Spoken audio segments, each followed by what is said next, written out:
Welcome back on the Halftime Show. Today we're joined by Westminster head coach Rosanne Scott. Coach, first off, thanks for joining us. And some close losses for your team this year. Perhaps the overall record not indicative of the ability of this team. Mm-hmm. How does your team learn from those close losses and turn them into wins here in the second half?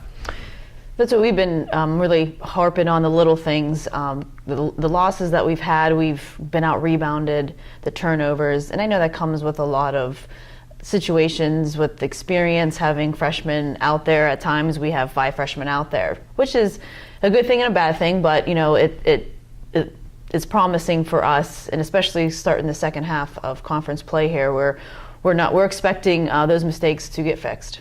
A lot of talent in terms of those freshmen that you were talking about. You have 7 freshmen come in. Tell us about that recruiting class and their abilities.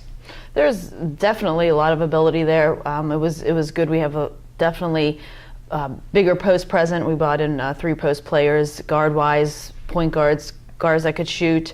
So it's just, learning a system, learning defensively, and just playing college basketball. Some of them come from higher, high schools. Some come from, quad A. So, it's just that competition, and it's been good. We were able to come in and have chemistry out there, and to bring one in, have a bench where we're able to rotate people in, and they come in and compete and want to win.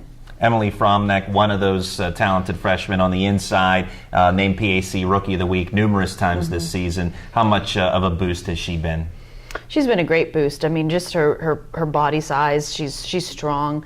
She could shoot from the outside, rebounds well. It's again the physicality of the college game, and obviously teams are honing in on her, which helps us out though. What doesn't realize is people doubling her enables our shooters to get open, enables our plays with Kylie, enables her to get some open looks. So it's a good thing down there. She has a room for improvement, and it's promising to see that what could she accomplish here in her 4 years. Unfortunately, her older sister, Christine, went down with an injury out for the season. How has the team rallied around that, though, and trying collectively to make up for her loss? It was a tough loss. She's one of our hardest working, our captains. People just feed it off of her. When she came out and hustled, people followed suit. So it's, we talk about we have to step up. Someone has to step up and take that role. And I know you're young. I know you're freshman, but that's who we have, and that's who has to do it. So they have, a couple games have been without her. The communication on the floor hasn't been, where we need, because she was the one out there communicating. Rachel has done a great job past couple games stepping up and being that vocal leader we needed. Rachel Durbin, the lone senior on the team, and has had a good year on the court as well. How has she served as an example with her play and a leader vocally as well? She comes in and works hard every day. I mean, she knows this is it for her, and she's trying to rally around and get these younger kids to see, don't take this for granted. And that when you become a senior, that's when you start realizing. But she's done a great job. She's fighting through pain. She's fighting through injury as well. I think one inside with the inside presence we have has helped her be able to just be able to get the open threes that she needs. And she's been knocking shots down for us, and defensively have been guarding their team's best player. So she's working on both ends, and I'm happy that her senior year is the way it's going. Another very good outside shooter, and another newcomer as well. She's a sophomore, but transferring in. Jackie Matthews, previously from Duquesne University. Didn't play basketball there, but what does she add to your team on the outside?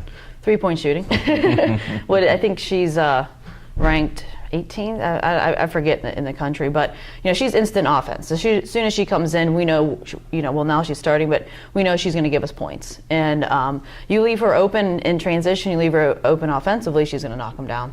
And how do she and Rachel complement each other? Very well. I mean, who are you going to help off of? You have to pick one, and and now we're trying to get Aaliyah as our point guard to look to score a little bit more. So then they're not helping off of her. So there's the potential's there, the tools are there. We just need to finish games. Well, it's been a slow start in the first half for the team. We talked about the second half. It's still a lot of basketball yet to be played. What does this team need to do to pick up some wins and reach the PAC tournament? I think we need to stay focused. We need to have energy. We talk about every day bringing that to practice. And I also think we need to be disciplined. We can't think turning the ball over and not taking care of it in the first quarter is just the same as the fourth quarter. And I think that's part of growing up, part of the maturity that this team needs to have going into the second half. That's Coach Rosanne Scott of the Westminster Titans. Coach, as always, it's a pleasure. Thanks for your time. We'll have the second half when we come back on the PAC Sports Network.